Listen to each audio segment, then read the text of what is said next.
Naku, ayan na si Abudo. And his name is John C.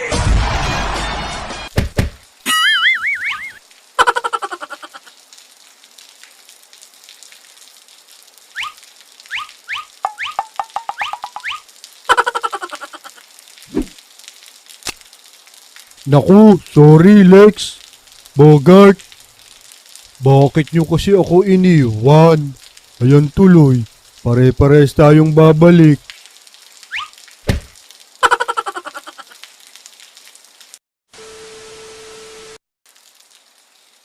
Wala nang makakaawat sa atin.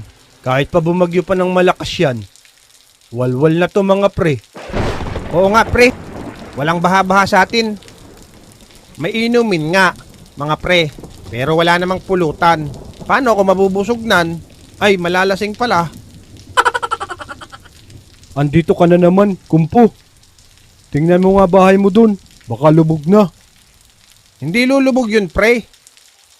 Bakit naman? Wala naman akong bahay eh. Tama nga naman. Aba si Big Boy nakasakay sa bote ng joke. Aba, antindi nyo ah. Barik pa kayo ng barik. Alam nyong nabag yun ha. Sila lang. Ako na may namumulutan lang eh. Kalalim ng tubig doon. Lampas tao eh. Lampas talaga yan sa iyo.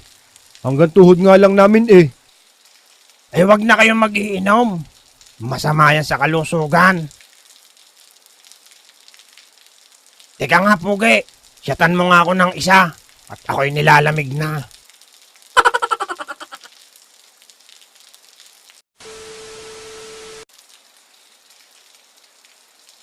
Hayop na tabatyo yun. Ayan tuloy, Lex. Andito na naman tayo ulit. Sila Manong kasi, hindi isinabay. Ayan, nilundagan tuloy tayo ni Abudo. Kumapit ka lang dyan ng maigi, Bogart. Sino pa bang nakahawak sa'yo, Lex? Parang bumigat. Eto, si Brendang Ulikba. Sabihin mo, bumitaw na. At ang hirap dito. Hoy, Brenda. Kapit ka pa raw ng maigi. Sabi ni Bogart. Salamat, Bogart. Ano, Lex? Pabitawin mo na yan. Hoy, Ulikba. Hindi ka ba marunong lumangoy? Hindi takot ako sa water. Yang itsura mo, natakot? Mukha kang syokoy na nakakapit dyan.